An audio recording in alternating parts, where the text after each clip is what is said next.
வணக்கம். இன்று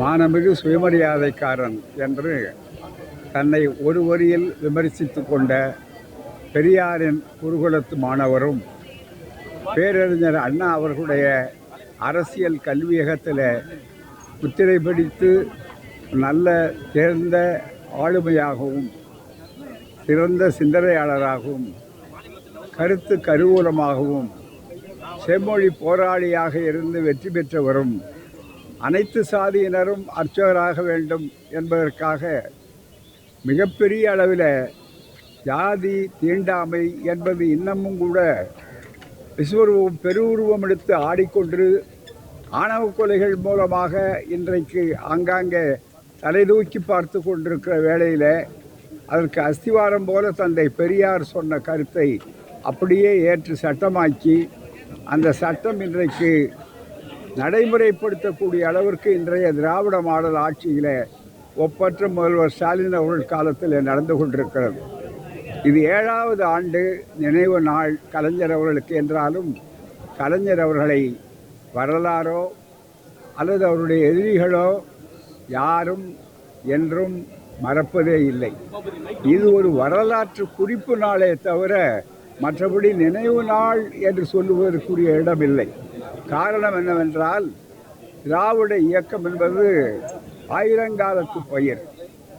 இதை அசைக்கவோ மாற்றவோ 1000 அமித்ஷாக்கள் வந்தாலும் 10,000 மோடிகள் உருவமெடுத்தாலும் பக்தி வேஷம் போட்டாலும் மறுபடியும் அத்தனை கடவுள்களையும் கூட்டணியாக அமைத்து கொண்டு தமிழ்நாட்டில் பெரியார் மண்ணை ஏமாற்றலாம், கைப்பற்றலாம் என்ற அவர்களுடைய கனவு ஒருபோதும் நடைபெறாது என்பதைத்தான் சூளுரையாக இந்த கலைஞர் அவருடைய நினைவிடத்திலே அண்ணாவின் அருகிலே உறங்கிக் கொண்டிருக்கிற இந்த இடத்துல நாங்கள் திராவிடர் கழகம் மட்டுமல்ல, தமிழ் உணர்வு படைத்தவர்கள், சுயமரியாதை உணர்வாளர்கள், தமிழ்நாட்டின் நலனை உண்மையிலேயே காக்கக்கூடியவர்கள் அத்துணை பேரும் நிச்சயமாக இதை வரவேற்கிறார்கள்.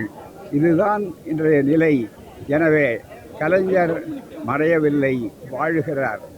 ஒவ்வொரு மிக சிறப்பான திட்டங்கள் மூலமாகவும் கலைஞர் வாழ்கிறார்.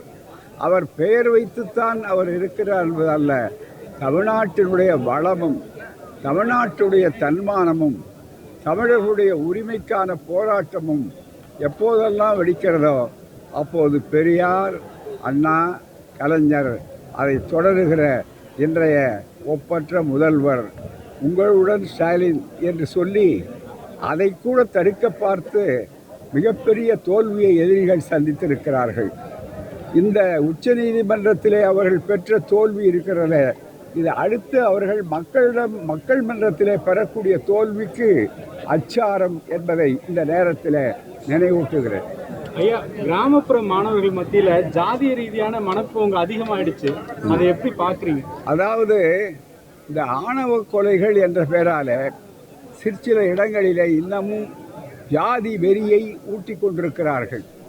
அதற்கு அடித்தளம் RSS. ஜாதி சண்டைகள் எங்கே அதிகமாக இருக்கிறது என்று சொன்னால் கோயில் திருவிழாக்களிலே இருக்கிறது. கோயில் திருவிழாக்கள் மூலமாக ஜாதியை மறைமுகமாக தூண்டிவிட்டு ஜாதியை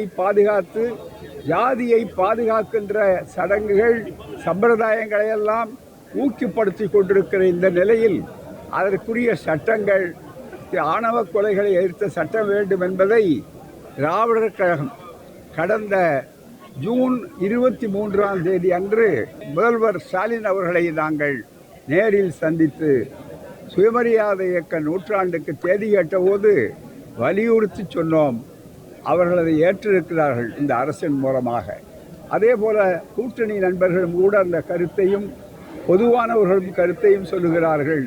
அதை தாண்டி சென்ற 2-3 வாரங்களுக்கு முன்னால் மருத்துவமனையில் இருந்தபோது கூட நான் ஒரு கடிதத்தை, விரிவான கடிதத்தை, சட்டபூர்வமான பல்வேறு அம்சங்களை உள்ளடக்கி எப்படி அந்த ஆணவ கொலைக்கு எதிரான சட்டம் அமைய வேண்டும் என்பதையும் வலியுறுத்தி இருக்கிறேன். அவர்கள் ஒப்புக்கொண்டிருக்கிறார்கள். எனவே ஆணவ கொலைக்கு சட்டம் மூலம் மட்டுமே தடுத்து விட முடியாது. இந்த ஜாதிக்கு மூலம் எங்கே இருக்கிறதோ அதை எதிர்த்து பிரச்சாரம் செய்ய வேண்டும். எனவே ஜாதி ஒழிப்புக்கு ஒரு கூட்டணி தேவை. தீண்டாமை ஒழிப்பு, ஜாதி ஒழிப்பு என்பதற்காக கடுமையான பிரச்சாரத்தையும் அதே நேரத்தில் கடுமையான நடவடிக்கையும் சேர வேண்டும்.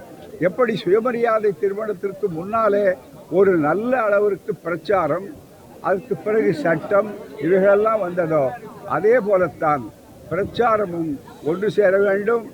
அது சமூகத்தை வரும் வெறியர்களை விழிப்புணர்வை உண்டாக்க வேண்டும். அந்த மக்களுக்கு விழிப்புணர்வு வர வேண்டும். அந்த வெறித்தனத்துக்கு விலை கொடுக்க வேண்டும். அதற்கு ஒரு நல்ல ஜாதி ஒழிப்பு, தீண்டாமை ஒழிப்பு பிரச்சார குழு என்பதை தீவிரப்படுத்தி அதையும் சேர்த்து தமிழ்நாடு திராவிட மாடல் அரசு ஏற்படுத்த வேண்டும். ஓகே, நன்றி. நன்றி.